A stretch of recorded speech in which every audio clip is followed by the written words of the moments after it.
The interview tomorrow matters. You can't miss it. Today, you got ready for bed earlier than usual. You took a shower, picked out your clothes, set 3 alarms, plugged your phone into the charger, looked at the clock, 9:42 p.m. Perfect. Things rarely go according to plan like this.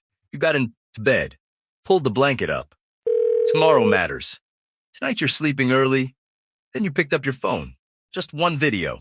The first one was normal enough. A guy renovating an old cabin in the woods. The second was a podcast clip. The third was a dog pressing buttons to talk to its owner. The fourth one, you don't even remember. Your thumb keeps moving. Up, up, up. You're not really watching anymore. Just looking. Just letting things pass in front of your eyes. 10:17 p.m. Still fine. Still early. 11 p.m. You tell yourself TikTok is the problem. Netflix is different. Netflix is watching something. Relaxing. Intentional. At least that's what you tell yourself. You open Netflix, spend 10 minutes choosing something. Watch a trailer. Switch shows. Switch again. Eventually pick something you've already seen before. Because choosing something new somehow feels more exhausting. The episode starts. You lean back. For the first time all day. You feel comfortable. Then the episode ends. Right when something happens. A door opens. A secret gets revealed. A phone starts ringing. Screen goes black. Next episode starts in 5 seconds. 5, 6, 7, 8, 9. You don't press anything. You don't stop it either. 12:03 a.m. You see the time. Then ignore it. 12:49 a.m. You pause the show. Walk into the kitchen. Open the refrigerator. Stand there. Nothing looks different. But you keep staring anyway. Grab a bottle of water. Take a sip. Then automatically pick up your phone. Instagram, TikTok, Facebook, email. Then your bank account. You look at the balance. Rent, car payment, credit card bill, electricity, internet, insurance, interview tomorrow, flight next week, 100 other things waiting for you. You close the app. 10 minutes later, you're back on the couch.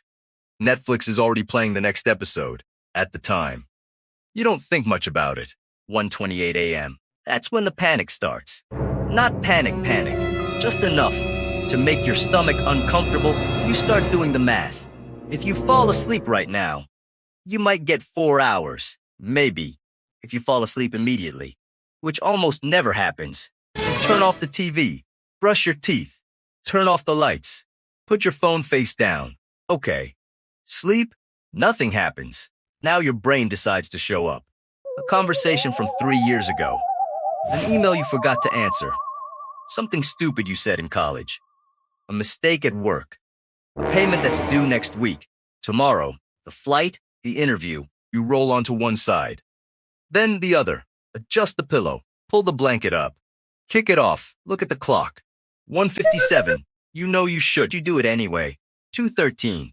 2:41. 2:56. Every time you check. You realize you've lost even more sleep around 3 a.m. You finally drift off. Not really sleep. More like your body running out of energy. Then the alarm goes off for a second. You have no idea where you are. Your eyes burn. Your mouth is dry. Your head feels heavy. You reach for your phone. Miss it. The alarm keeps screaming. Then you remember. Interview day. You rush into the bathroom. Make coffee. 1 cup. Then another. The second cup doesn't wake you up. It just makes your hands shake. You look in the mirror. Red eyes. Gray skin. Tired face. You get there. Sit down. Wait. The hiring manager walks in. Shakes your hand. Smiles. Everything is fine. Until they ask a simple question. A question you know the answer to. You've answered it dozens of times. Then your brain goes blank. Completely blank. 1 second. 2, 3, 4, 5. The longest 5 seconds of the week. Then you say, I'm sorry. What I mean is, you start over, but now you're aware of it. Aware that you're struggling. And once you notice that, everything gets worse. The interview ends. You walk back to the parking lot. Sit in your car. Don't start the engine. Just sit there, looking through the windshield, replaying every answer, every pause, every expression, every small mistake, again and again. And again, you go home. Lie down for a minute. A minute turns into 3 hours. You wake up close to sunset. Headache. Exhausted. Feeling like you somehow missed an entire day. That night, you make yourself a promise? Never again. Tomorrow you're sleeping early. This time for real. A few weeks later, you have an early morning flight. And somehow, it's the exact same night all over again. 10 hours of work. Meetings. Emails. Messages. Deadlines. By 10 p.m., everything finally goes quiet. You're sitting alone in the living room for the first time all day. Nobody needs anything from you. No boss, no clients, no coworkers, no family. Just you. Then the thought appears. This is my time. Sounds completely reasonable. You pick up your phone. Just for a little bit. Read one article. Watch one video. Scroll TikTok. Check Instagram. Open Facebook. Open Amazon. Add random things to your cart. Stuff you don't need. Stuff you'll probably forget about next week. Close Amazon. Open email. Back to TikTok. Back to email. Check the weather. Check sports scores. Open LinkedIn. Then, you look at the clock. 1:12 a.m. You don't even remember what you've been doing, but somehow the time is gone. You get into bed. Put the phone down. You have a flight tomorrow. Then your brain starts again. What if traffic is bad? What if I oversleep? What if I miss the flight? What if I forget my passport? Your heart beats a little faster. You stare at the ceiling. 3 a.m. You finally drift off. 6 a.m. Alarm. You open your eyes, and it all starts again. A few hours later, you're at the airport. Running. Dragging your suitcase. Looking up at the departure board. The gate just closed. A few minutes. That's all. Just a few minutes. You stand there, out of breath.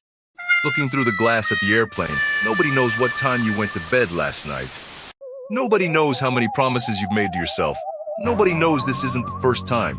You don't tell anyone. But that night, when you finally get home, you say the same thing again. Tonight I'm going to bed early. Then 11 p.m. arrives. And somehow, your phone is back in your hand like none of it ever happened.